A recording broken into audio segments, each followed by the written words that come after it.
अगदी चवीला अप्रतिम लागणारी ही वाटाण्याची मिरची किंवा ठेचा तुम्ही म्हणू शकता. तर ती कशी बनवायची आहे ते आपण बघणार आहोत. तर त्यासाठी मी ते 1 वाटी वाटाणे घेतलेत, 8 ते 10 मिरच्या आणि 8 ते 10 लसणाच्या पाकळ्या घेतल्यात. तर आपण वाटाणे आधी तव्यावरती व्यवस्थित असे थोडंसं तेल टाकून व्यवस्थित असे भाजून घेऊया. अगदी 2 मिनिटं भाजून घ्यायचे.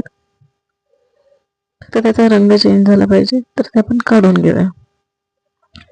वाटाणे काढले की आपण त्याच तव्यावरती जी मिरच्या आहेत त्या आपण भाजून घेणार आहोत, म्हणजे त्याचा एक कच्चा वास असतो तो निघून जातो.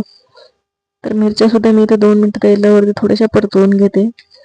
मिरच्या भाजत आल्या की त्यात आपण लसूण टाकून तो पण व्यवस्थित भाजून घेऊया.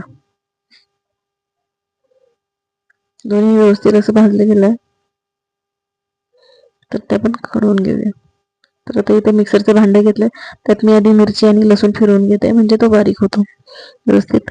तर मी आधी तो व्यवस्थित फिरवून घेतला. त्यात मी आता चवीपुरतं मीठ टाकते. तुम्ही मीठ नंतर सुद्धा वापरू शकता, पण मिरचीची पेस्ट अगदी बारीक व्हावी त्यासाठी मी आधीच टाकलेलं आहे. तर आता ते आपण काढून घेऊया आणि त्याच मिक्सरच्या भांड्यात आपण वाटाणे थोडेसे पल्स मोडवरती फिरवत फिरवत भरडसर वाटून घेऊया. अगदी बघू शकता असे भरडसर वाटून घेतले. जास्त बारीकही करायचे नाही, नाहीतर मग ती चटणी टेस्ट देत नाही.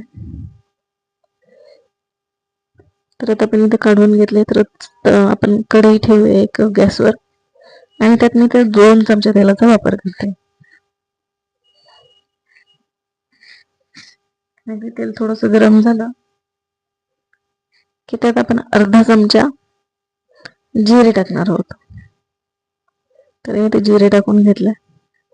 जिरे सुद्धा अगदी असं व्यवस्थित परतवून घ्यायचंय. त्यानंतर आपण त्यात जी मिरचीची पेस्ट बनवून घेतलेली ती टाकून व्यवस्थित असं परतवून घेऊया. अगदी 2 मिनिटं त्याचा कच्चा वास जाईपर्यंत परतवून घ्यायचे. त्यानंतर आपण ते वाटाण्याचे भरडसर वाटण टाकून घेऊया आणि अगदी असं 2 मिनिटं असं परतवून घेऊया. अगदी झटपट होणारी ही रेसिपी आहे, वेगळ्या चवीची सुद्धा आहे. तुम्ही एकदा नक्की ट्राय करून बघू शकता. तर आपण ते बाउलमध्ये करून घेऊया. तुम्हाला जर ही रेसिपी आवडली असेल तर लाईक आणि शेअर नक्कीच करा. तसेच मेनूज किचनला सबस्क्राईब करा. धन्यवाद. पुन्हा भेटूया नवीन रेसिपी सोबत.